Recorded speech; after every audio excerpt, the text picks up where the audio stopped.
Manoj Kumar जाने-माने film अभिनेता होने के साथ ही लोकप्रिय और सफल अभिनेताओं में शुमार रहे हैं। उन्होंने हिंदी सिनेमा में देशभक्ति से संबंधित काफ़ी फिल्में बनाई हैं। यही कारण है कि उन्हें देशभक्त अभिनेता के रूप में पहचान मिली। मनोज कुमार ने फिल्मों में अपना करियर 1965 में शहीद नामक फिल्म से बनाया। उनकी फिल्में बेहद ही बेहतरीन रही है। इसका पता इस बात से लगाया जा सकता है कि उन्हें साल 2015 में भारत सरकार के द्वारा दादा साहब फाल्के पुरस्कार, 1992 में पद्मश्री पुरस्कार से नवाजा गया। 1968 में उनकी फिल्म उपकार के लिए उन्हें best director, best movie, best story और बेस्ट डायलॉग के अवार्ड से नवाजा गया। इस फिल्म का निर्देशन मनोज कुमार ने ही किया था। 1972 में उन्हें उनकी फिल्म बेईमान के लिए बेस्ट एक्टर अवार्ड प्रदान किया गया। 1972 में उन्हें शोर के लिए बेस्ट एडिटिंग का अवार्ड दिया गया। उन्हें 1975 में उनकी फिल्म रोटी कपड़ा और मकान के लिए बेस्ट एक्टर का अवार्ड मिला। 1992 में उन्हें नागरिक पुरस्कार पद्मश्री से नवाजा गया। साल 1981 में मनोज कुमार ने फिल्म क्रांति का निर्देशन किया। यह फिल्म बॉक्स ऑफिस पर सुपरहिट रही थी। 1999 में उन्हें film fair life time achievement award दिया गया। 2008 में उन्हें किशोर कुमार अवार्ड से नवाजा गया। मनोज कुमार का जन्म अहमदाबाद में हुआ था, जो कि उत्तर पश्चिम सीमांत प्रांत में आता है, लेकिन मौजूदा समय में यह शहर खैबर पख्तूनख्वा पाकिस्तान में है। मनोज कुमार का जन्म से नाम था हरिकिशन गिरीश गोस्वामी, लेकिन आगे जाकर फिल्मी दुनिया में उन्हें मनोज कुमार के नाम से ही पुकारा जाने लगा। इसके अलावा उनका एक अन्य नाम भारत कुमार भी है। मनोज कुमार की बहुधा फिल्मों में उनके किरदार का नाम भारत रहता था, इसलिए उन्हें इसी नाम से पुकारा जाने लगा। मनोज कुमार के पिता का नाम HL गोस्वामी है, वहीं उनकी माता का नाम कृष्णा कुमारी गोस्वामी है। मनोज जब 10 वर्ष के थे तभी विभाजन की वजह से उनके परिवार को दिल्ली आना पड़ा था। दिल्ली आने के बाद उनके परिवार को किंग्सवे कैंप में शरणार्थियों के साथ रहना पड़ा और बाद में जाकर वे दिल्ली के पुराने राजेंद्र नगर इलाके में आ गए। उन्होंने अपनी शिक्षा दिल्ली विश्वविद्यालय के हिंदू कॉलेज से पूरी की, जो कि दिल्ली विश्वविद्यालय के प्रतिष्ठित कॉलेजों में से एक है। वे बचपन से ही फिल्म जगत में जाना चाहते थे, इसलिए जैसे ही उनकी पढ़ाई खत्म हुई वैसे ही वे अभिनय के लिए आगे बढ़े। मनोज कुमार की शादी शशि गोस्वामी से हुई।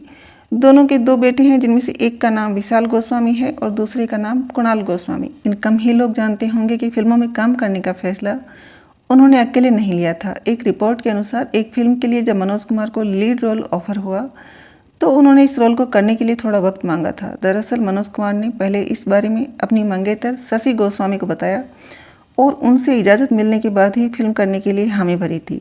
मनोज कुमार ने अभिनय के क्षेत्र में अपना करियर 1957 में शुरू किया। उस दौरान उन्होंने एक फिल्म फैशन में काम किया। इसके अगले ही साल उन्होंने एक और फिल्म में काम किया जिसका नाम था पंचायत। 1958 में ही उन्होंने एक अन्य फिल्म में सहारा में अभिनय किया। 1959 में उन्होंने चांद नामक फिल्म में काम किया, लेकिन सही मायनों में उन्हें फिल्म जगत में पहचान 1965 में आई फिल्म शहीद से मिली। यह फिल्म देशभक्ति पर आधारित थी और इसके बाद ही उनकी छवि एक देशभक्त के रूप में स्थापित हुई। इस फिल्म के बाद से ही मनोज कुमार ने अधिकतर देशभक्ति फिल्मों पर कार्य करना शुरू किया। उन्होंने 1967 में एक अन्य फिल्म उपकार को निर्देशित किया। इस फिल्म में मनोज कुमार ने एक सैनिक व कृषक का रोल किया। 1965 के भारत पाक युद्ध के बाद तत्कालीन प्रधानमंत्री लाल बहादुर शास्त्री ने उनसे जय जवान जय किसान नारे पर एक फिल्म बनाने के लिए कहा। इसी का नतीजा 1967 में फिल्म उपकार के रूप में सामने आया।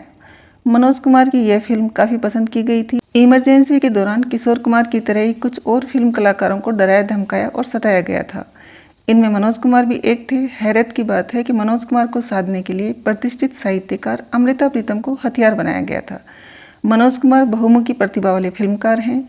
वे जितने अच्छे अभिनेता रहे हैं उतने ही अच्छे निर्माता निर्देशक भी। उनकी कई फिल्मों ने गोल्डन जुबली और डायमंड जुबली मनाई है। 1975 में जब इमरजेंसी लगी उसके कुछ दिनों बाद ही उन्होंने इसका सार्वजनिक विरोध कर दिया था।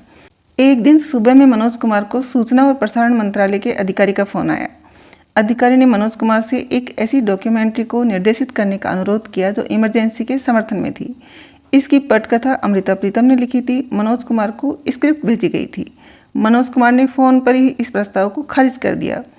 फिर उन्होंने अमृता प्रीतम को फ़ोन किया। मनोज कुमार ने अमृता प्रीतम से पूछा, क्या एक लेखक के रूप में आपने खुद को बेच दिया है? मनोज कुमार का सवाल सुनकर अमृता प्रीतम शर्मिंदा हो गई।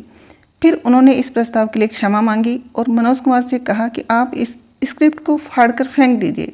वरिष्ठ पत्रकार रंजन दास गुप्ता ने अपने लेख में इस वाकये का जिक्र किया है। फिल्म अभिनेत्री नंदा के निधन के बाद मनोज कुमार की पहली प्रतिक्रिया थी, अच्छा होता अगर ना पता लगता। मनोज कुमार नंदा को याद करते हुए कहते हैं कि मैंने उनके साथ पहली फिल्म बेदाग की थी। वो मुझसे काफ़ी सीनियर थी, पर उन्होंने मुझे इस बात का एहसास भी नहीं होने दिया। कहते हैं कि औरत में एक हिस्सा ममता का भी होता है और नंदा जी में इसकी झलक साफ दिखती थी। वो आगे कहते हैं, दूसरी फिल्म जो मैंने उनके साथ की थी वो गुमनाम थी, जिसका थोड़ा बहुत हिस्सा मैंने लिखा था और निर्माताओं के कहने पर मैं उस फिल्म का निर्देशक भी बना और इस नाते मुझे नंदा जी जैसी बड़ी कलाकार को निर्देश भी देने थे। पर उन्होंने इतनी विनम्रता से मेरे साथ काम किया कि मैं उस दिन के बाद उनका कायल हो गया। दरअसल यह वाक़या साल 1970 के दौरान का है। उस वक्त मनोज कुमार एक फिल्म बना रहे थे, सौर। इस फिल्म के लिए एक्ट्रेस जया भादुरी को साइन किया जा चुका था, लेकिन दूसरे रोल के लिए कोई एक्ट्रेस तैयार नहीं थी। कहा जाता है कि दूसरे रोल के लिए कोई एक्ट्रेस इसलिए तैयार नहीं हो रही थी क्योंकि फिल्म शुरू होने के कुछ देर बाद ही एक एक्सीडेंट में मौत हो जाती है।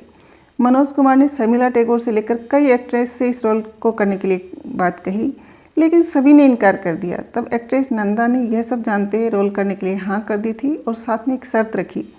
एक्ट्रेस नंदा की शर्त थी कि वह इस रोल के लिए कोई पैसा नहीं लेगी। इस तरह जब किसी ने मनोज कुमार का साथ नहीं दिया तो नंदा ने उनका साथ दिया था। यह फिल्म साल 1972 में रिलीज हुई थी। नंदा की मदद लेने के बाद मनोज कुमार ने ठान लिया था कि ज़रूरत पड़ने पर वह भी नंदा की मदद करेंगे, लेकिन उन्हें कभी मौका ही नहीं मिल पाया। कहा जाता है कि मनोज कुमार को इस बात का आज तक अफसोस है। जब लगातार विफलताओं से हताश होकर अमिताभ बच्चन मुंबई छोड़कर अपने माँ बाप के पास दिल्ली वापस जा रहे थे, तब उन्होंने अमिताभ को रोका और अपनी फिल्म रोटी कपड़ा और मकान में मौका दिया। मनोज कुमार कहते हैं कि जब लोग अमिताभ को नाकामयाबी की वजह से ताने दे रहे थे, तब भी मुझे उन पर पूरा भरोसा था कि वो एक दिन बहुत बड़े स्टार बनेंगे। मनोज कुमार ने इस फिल्म का निर्देशन भी किया था। मनोज कुमार ने बताया कि उनकी फिल्म पूरब और पश्चिम में काम करने के लिए दिलीप कुमार ने अपनी पत्नी सायरा बानो को मनाया। मनोज कुमार ने राज कपूर की बेहद चर्चित फिल्म मेरा नाम जोकर में काम किया था। मनोज कुमार कहते हैं कि जब मेरे करीबी दोस्तों जैसे राज कपूर, देवानंद और प्राण की फिल्में टीवी पर आती हैं तो मैं चैनल बदल देता हूं, क्योंकि उन कलाकारों की यादें मुझे रुला देती हैं। अभिनेता शाहरुख खान से मनोज कुमार उस वक्त नाराज हो गए थे जब शाहरुख ने अपनी फिल्म ओम शांति ओम के एक सीन में मनोज कुमार की नकल वाला एक सीन रखा था। हालांकि बाद में शाहरुख ने दावा किया था कि उन्होंने मनोज कुमार से माफ़ी मांग ली है। मनोज कुमार ने एक इंटरव्यू में बताया कि शाहरुख से नाराज़गी वाली बात अब पुरानी हो गई है और अब वो किस्सा भूल चुके हैं।